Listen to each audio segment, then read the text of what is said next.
Hi guys, आगे हूँ एक और वीडियो लेकर। तो जैसा आपने टाइटल पढ़ लिया होगा, आज की जो मेरी वीडियो है वो भी क्वेश्चन आंसर के रिगार्डिंग ही है। तो पिछली 3-4 वीडियो मैंने बनाई थी क्वेश्चन आंसर के रिगार्डिंग, तो उन पे कुछ एक क्वेश्चंस मेरे पास पूछे गए हैं। तो उसमें से 6 या 7 क्वेश्चंस मैंने सेलेक्टेड किए थे, जिसका आंसर लेके मैं इस वीडियो में आया हूँ।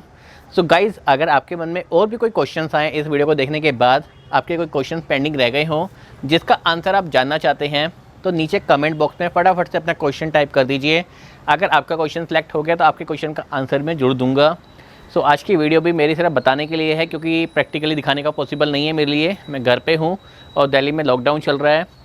सो आप सभी से यही गुजारिश करूँगा कि कुछ टाइम के लिए अपनी जो भी मास्क को वेयर करें, हाथ को सैनिटाइज करें और सोशल डिस्टेंसिंग से दूर रहें। मतलब कोई भी आप गेट टुगेदर ना करें अभी, क्योंकि माहौल बहुत ज़्यादा ख़राब हो चुका है, बहुत ज़्यादा सीरियस हो चुका है। तो दिल्ली की बात करूँ तो बहुत ज़्यादा सीरियस कंडीशन है, लेकिन अगर आप अपनी केयर खुद करेंगे तो बचने के चांसेस ज़्यादा हैं। और दूसरा, पैनिक होने की ज़रूरत नहीं है। अपनी ध्यान रखें, अपनी केयर करें, सब कुछ ठीक चल रहा है। बहुत ज़्यादा लोग पैनिक हो रहे हैं, उसकी वजह से भी बहुत दिक्कतें फेस हो रही हैं। जो लोग इतने सीरियस नहीं हैं वो भी एडमिट होने की भाग रहे हैं। तो हॉस्पिटल में जगह नहीं है और काफ़ी दिक्कतें हो रही हैं। तो पैनिक ना हो, आराम से घर के अंदर आप ईज़िली ठीक हो सकते हैं। हाँ, अगर नीड है, तबीयत सच में ख़राब है, तो आप जाइए हॉस्पिटल। अदरवाइज़ कोशिश कीजिए हॉस्पिटल मत जाइए, घर के अंदर सेफली अपने दवाइयाँ डॉक्टर से कंसल्ट करके दवाइयाँ खाइए और ठीक हो जाइए। तो नमस्कार दोस्तों, मेरा नाम है गुलशन। चलिए शुरू कर। सो गाइस, जो पहला कमेंट है वो है तन्नू नामी का। तो वो मुझसे पूछ रहे हैं, ये CP+ DVR के जो वीडियो है उस पर कमेंट आया था कि भाई मेरी मेल पर एरर कर रहा है, हेल्प मी। तो इसका मतलब ये है कि इस वीडियो में मैंने बताया था कि आप कैसे अपने CP+ DVR का पासवर्ड रीसेट कर सकते हैं। सो इन्होंने वही प्रोसेस अपने DVR पे अप्लाई किया होगा, कस्टमर केयर पे मेल भेजी होगी और मेल में जो रिप्लाई आया होगा वो एरर आया होगा। सो तन्नू जी, मैं आपको एक चीज़ बता दूं कि इसमें क्या प्रोसीजर होता है कि DVR अलग अलग तरीके के आते हैं। CP+ के 3 से 4 या 5 मॉडल आते हैं और पाँचों के पासवर्ड रीसेट करने की अलग अलग वीडियो बनी हुई हैं। सो आप एक ही वीडियो को देख के उसको प्रोसेस किया आपने। सो आपसे इतनी रिक्वेस्ट है कि आप मेरे चैनल पे बाकी जो वीडियो पड़ी हैं उनको आप चेक कीजिए CP+ पासवर्ड रीसेट के रिगार्डिंग। आपको गूगल पे सर्च करना है CP+ पासवर्ड रीसेट बाय गुलशन वलेचा, तो उसमें मेरी 3-4 वीडियो आ जाएंगी। 1 बाय 1 वो सारी वीडियो देख लीजिए। उनमें से जिसका इंटरफेस आपके DVR से मैच हो रहा है उस वाले प्रोसेस को अप्लाई कीजिए, आपके पासवर्ड को रीसेट हो दिया जाएगा। अगर फिर भी कोई इशू आता है तो वहाँ पे मेरा कॉन्टैक्ट नंबर है, व्हाट्सएप नंबर है, लेकिन वो आप तब कीजिएगा क्योंकि मैं बेसिकली खुद ये काम नहीं कर रहा। मेरे पास एक लड़का है जो कि ये वाला काम करता है, वो नॉमिनल चार्जेस लेता है। सो अगर आपका प्रोसेस सोल्व ही ना हो, आपका जो प्रॉब्लम है सोल्व ही ना हो, 90% मैं श्योर हूँ कि आपकी प्रॉब्लम सॉर्ट आउट हो जाएगी उन वीडियो से। बट फिर भी नहीं होती और आपको अर्जेंट है तो आप मुझे व्हाट्सएप कर सकते हैं। सो गाइस, जो अगला कमेंट है वो है रिजवान अली का। वो पूछ रहे हैं PC पे कैसे देखें। तो ये जो कमेंट आया था, एक XEMI करके DVR आता है, जिसमें कि मैंने वीडियो बनाई थी कि अगर आपका DVR चाइनीज़ है, लोकल DVR है और आपको ऑनलाइन चलाने में दिक्कत आ रही है, आपको सॉफ्टवेयर नहीं पता, तो ये एक ऐप है जो कि ज़्यादातर DVR में सपोर्ट करती है। क्योंकि XEMI का जो DVR होता है काफ़ी पॉपुलर है, इंडिया में काफ़ी ज़्यादा बल्क में आता है। तो 70% मैं कह सकता हूँ कि चाइनीज़ DVR जो आ रहे हैं वो XEMI करके आते, जो सॉफ्टवेयर आता है उस पर चल जाता है, वाला ही DVR आता है जिस पे H.264 DVR लिखा होता है। बट आजकल तो और भी कई सारी ब्रांड आ गई हैं। लेकिन इस वाली वीडियो के जो कमेंट था उसमें क्वेश्चन आया था कि इसको मोबाइल फ़ोन पे या तो देख ही रहे हैं वो जो मैंने वीडियो बताया है, लेकिन कंप्यूटर पे कैसे देखें। सो गाइस, इसका एक सॉफ्टवेयर होता है CMS करके। सो अगर आप गूगल पे सर्च करेंगे how to install CMS software तो उसकी वीडियो मिल जानी चाहिए। अगर नहीं मिलती तो मैं कोशिश करूंगा कि इसका एक लिंक दे दूंगा जहां से आप इस सॉफ्टवेयर को इंस्टॉल कर सकते हैं और कैसे आपको डिवाइस ऐड करनी पड़ती है वो भी बताने की कोशिश करूंगा। तो वाली वीडियो में जल्दी डालने की कोशिश करूंगा। Thank you Rizwan ji. अगला जो क्वेश्चन है वो है श्रवण कुमार का। If my hard disk is full, how can I erase it.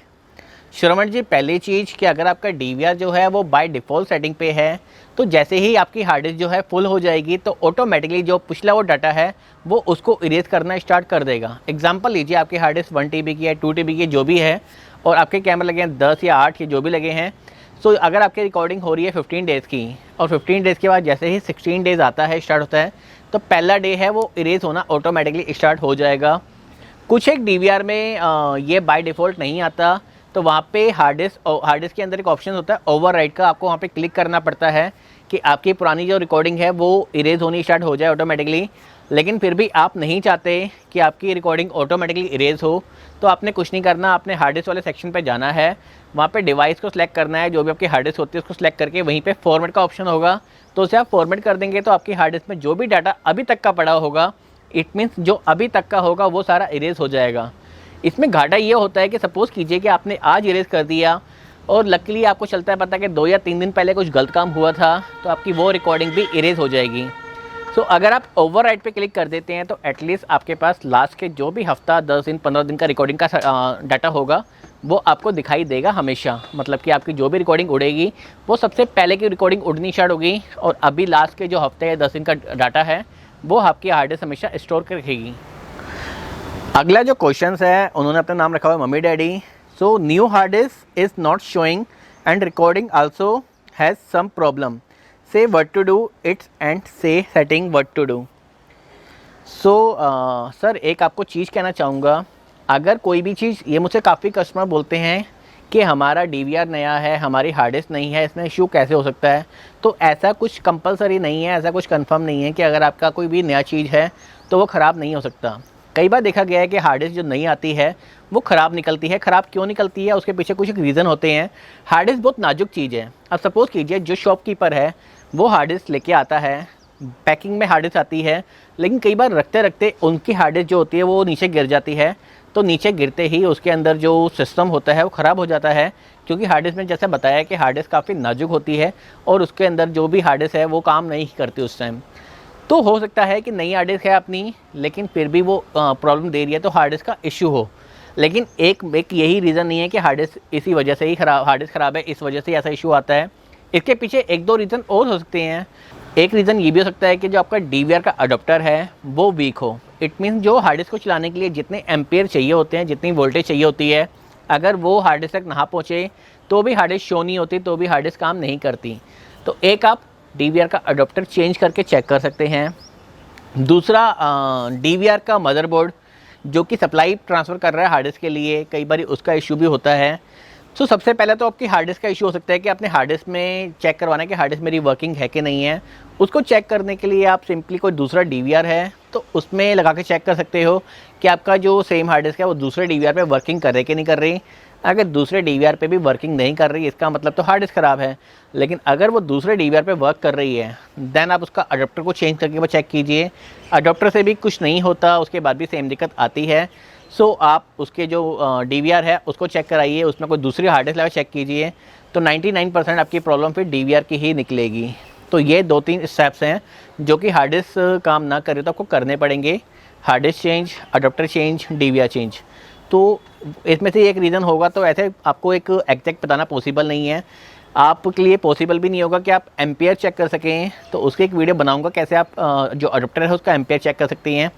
But मैं आपको इतना बता दूं कि अगर आपकी हार्ड डिस्क जो है 4 TB के आसपास की है, 2 TB के आसपास है, तो एटलीस्ट 5 एम्पियर का अडोप्टर लगाएंगे तो दिक्कत नहीं आती। अगर नया आपको अडोप्टर लेना है तो एटलीस्ट 5 एम्पियर का लें, क्योंकि 5 एम्पियर लेंगे तो जाके वो 3 या 2 एम्पियर देगा लोकल अगर अडोप्टर लेते हैं तो हार्ड डिस्क में दिक्कत नहीं आएगी। Thank you guys. जो अगला कमेंट है वो है दीपाली फर्नीचर डिज़ाइन का। भाई वेरिफिकेशन कोड मोबाइल से रीसेट नहीं हो सकता क्या, या हो सकता है तो कैसे? सर इसमें जो मैं आपको बताऊं कि आप जो वेरिफिकेशन कोड की बात कर रहे हैं वो शायद हिकविज़न DVR में ही अवेलेबल होता है। हिकविज़न का जो DVR है उसमें ही वेरिफिकेशन कोड मांगता है। तो अगर उसको रीसेट करना है तो रीसेट करने का तरीका एक ही है, आपको LED पे कनेक्ट करना पड़ेगा DVR थ्रू HDMI या VGA। आप वहाँ से आपने जो वेरिफिकेशन कोड है उसको चेंज कर सकते हैं। दूसरा स्टेप है, अगर आप लैपटॉप में वॉच कर रहे हैं तो लैपटॉप के थ्रू भी आप उसको प्ले करके लोकल पे उसका वेरिफिकेशन कोड जो है वो चेंज कर सकते हैं। चेंज करने के लिए आपको सिंपली उसका जो DVR का IP एड्रेस है लोकल पे उसको ओपन करना पड़ेगा, नेटवर्क में जाना पड़ेगा, वेरिफिकेशन जो सेक्शन आता है वहाँ पे जाना पड़ेगा, वहाँ पे आपको कोड वो चेंज होने का ऑप्शन मिल जाता है। तो 2 स्टेप्स हैं, पहला LED या मॉनिटर के थ्रू आप कर सकते हैं, दूसरा आप लैपटॉप या PC के थ्रू सेम साइट पे कर सकते हैं। अगर आपका स्टैटिक IP है तो आप अदर साइट से भी उसको यूज़ कर सकते हैं। इसके अलावा कोई दूसरा ऑप्शन अगर है तो मुझे इतना आइडिया नहीं है, आप में से किसी को भी इस चीज़ का आइडिया हो तो प्लीज़ कमेंट बॉक्स में उसका आंसर दें। Thank you guys. अगला जो कमेंट आया है वो है रिट्स यूनिवर्स का। वो कहते हैं how to repair the alba ormet lock if it is not responding opening from the inner video camera button. Guys ये जो पूछ रहे हैं, पहले मैं आपको ये क्लियर कर दूं, इनका एक अल्बा का लॉक लगा हुआ है, जो कि ये अंदर कोई बटन या फिर ऑडियो सिस्टम या वीडियो सिस्टम होगा, उसको प्रेस करते हैं तो उनका जो मेन डोर है वो खुल जाता है, लेकिन अब वो खुलना बंद हो गया है। तो उसका क्या रीज़न हो सकता है गाइस? इसके पीछे रीज़न कई सारे होते हैं, वो मैं आपको वन बाय वन बताता हूँ। सबसे पहला जो मेन रीज़न होता है, कोई ना कोई वायर डिस्कनेक्ट हो गई हो लॉक की कॉइल से जो जाती है पावर सप्लाई तक, वो कहीं ना कहीं से वायर जो है वो ब्रेक हो गई हो। तो पहला चीज़ आपको वायर चेक करनी है। दूसरा पॉइंट, उसके अंदर एक कॉइल होती है, वो कॉइल भी ख़राब हो सकती है, कॉइल बर्न हो सकती है, कॉइल रिस्पॉन्स ना कर रही है, कॉइल के जो तार है वो टूट सकती है। तो दूसरा पॉइंट है वो कॉइल ख़राब हो सकती है।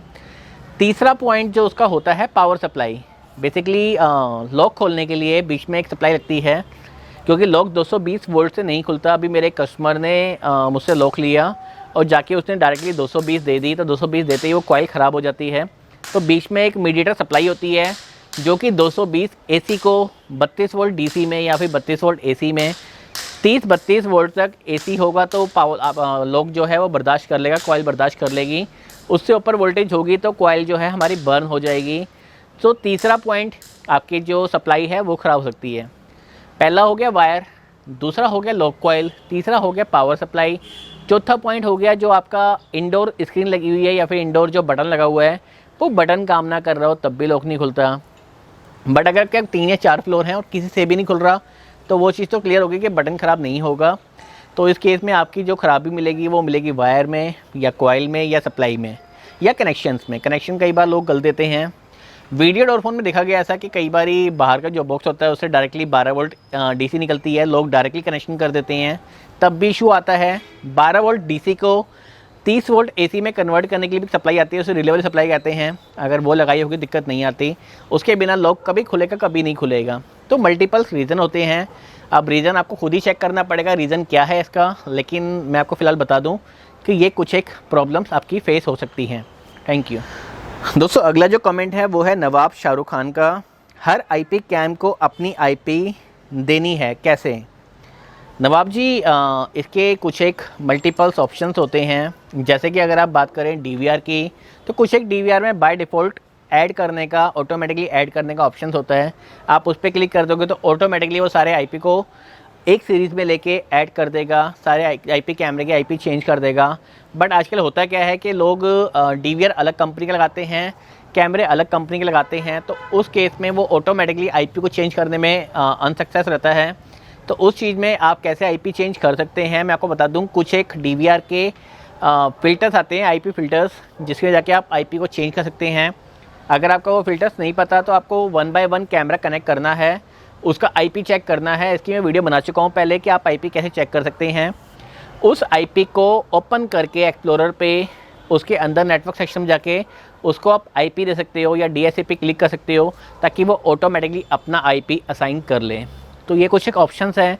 इसके लिए मैं पहले वीडियो बना चुका हूँ कि कैसे आईपी कैमरे को आप लोकल पे ऑन करते हैं, तो आप वाली वीडियो मेरी देख लीजिएगा, आपकी जो प्रॉब्लम्स है वो सॉर्ट आउट हो जानी चाहिए। थैंक यू दोस्तों। इससे अगला जो कमेंट है वो है डॉक्टर अभिषेक अग्रवाल का, और वो हिकविज़न के डीवीआर को अपने स्मार्ट टीवी पे ऑनलाइन देखना चाहते हैं और पूछ रहे हैं कौन सी ऐप है और इसका प्रोसेस क्या है, उसकी ऐप कौन सी है वो ये पूछ रहे हैं। तो डॉक्टर अभिषेक जी, इसके लिए मैं आपको बताऊं तो बेसिकली इसकी कोई ऐप तो वही होती है जो हिकविज़न की होती है, हिक कनेक्ट की ऐप। लेकिन देखा गया है कि 80% जो एलईडी आते हैं नए वाले, या कोई भी सोनी कंपनी का हो, सैमसंग का हो, उसमें ऐप जो वाली ऐप है वो शो नहीं होती। मेरे कुछ एक नॉन है, वो कहते हैं कि वो पेन ड्राइव के थ्रू सॉफ्टवेयर को इंसर्ट कर लेते हैं, लेकिन मैंने 1-2 बार ट्राई किया, मैं ज़्यादा ट्राई नहीं किया, लेकिन मेरे से वो सक्सेसफुली इंस्टॉल नहीं हो पाया। मैंने सोनी कंपनी में मेल भी लिखी, मैंने सैमसंग को भी मेल लिखी, लेकिन किसी ने भी मेरी हेल्प नहीं की। वो कहते हैं जो ऐप इसके अंदर है सिर्फ वही ऐप आप यूज़ कर सकते हैं। लेकिन कुछ एक टीवी में मैंने भी देखा है कि वो ऐप चाहे सीपी प्लस की हो, जीसीएम हो भी, या हिकविज़न की हो, हिक कनेक्ट, वो ऑटोमेटिकली आ जाती है। और प्रोसीजर जो मोबाइल फ़ोन पे ऑनलाइन करने का है कि सिंपली हमें अपना नंबर और पासवर्ड डाल के लॉगिन करना पड़ता है, उस तरीके से आप लॉगिन कर पाते हैं। लेकिन हर टीवी में ऑप्शन नहीं होता। तो पहला ऑप्शन कि आप, जैसे मैंने आपको बताया है कि कुछ लोग पेन ड्राइव से सॉफ्टवेयर को लेके डालते हैं, वो मैंने डाला नहीं है तो मैं आपको प्रैक्टिकली बता नहीं सकता, बट आपको एक आइडिया दे रहा हूँ क्या ऐसे आप कर सकते हैं। दूसरा मेरे पास एक बीच में एक वो आया था जो नॉर्मल टीवी को स्मार्ट टीवी बनाने के लिए बॉक्स होता है। सो वो बॉक्स मैंने यूज़ किया था, उसकी मैं वीडियो जल्दी लेके आऊँगा। उस बॉक्स के थ्रू सारी ऐप आ गई थी, चाहे CP प्लस की हो वो भी उसके अंदर थी, चाहे हिकविज़न की हो वो भी उसके अंदर थी। तो मैं उसकी वीडियो लेके आऊँगा और दिखाऊँगा कैसे आप नॉर्मल टीवी में भी आप अपना जो DVR है वो एक्सेस कर सकते हो, लाइव कर सकते हो। तो वो लेके आऊँगा, जल्दी उस वीडियो को लेके आऊँगा। तो फिलहाल मैं आपको इतना बता दूं कि फ़िलहाल जो मेरे पास ऑप्शंस है वो यही है कि अगर आपके टीवी में आप सर्च कीजिए प्ले स्टोर के अंदर हिक कनेक्ट सर्च हो रही है या फिर IVMS 4500 सर्च हो रही है तो आपका DVR ऑनलाइन हो जाएगा। अदरवाइज़ आपको बॉक्स लगाना पड़ेगा जो मैं लेके आऊँगा, उसके थ्रू आप वो एक्सेस कर सकते हैं। साथ में बहुत जल्दी मैं एक मिनी DVR भी लेके आने वाला हूँ, छोटा DVR होगा जिसके थ्रू आपने उसको एक्सेस कर सकते हैं। Thank you. तो दोस्तों आज के सारे क्वेश्चंस यही थे जिसके आंसर मैं दे चुका हूँ। इसके अलावा कोई भी क्वेश्चंस आपका रह गया हो तो प्लीज़ मुझे कमेंट बॉक्स में राइट करें, उसका आंसर मैं नेक्स्ट वीडियो में दूंगा। थैंक यू सो मच, आपने इतनी लंबी मेरी वीडियो देखी। अगर आपने अभी तक मेरे चैनल को सब्सक्राइब नहीं किया तो सब्सक्राइब कर सकते हैं, साथ में बेल आइकन क्लिक करके नोटिफिकेशन ऑन कर सकते हैं। वीडियो पसंद आई तो प्लीज़ लाइक करें। Thank you so much.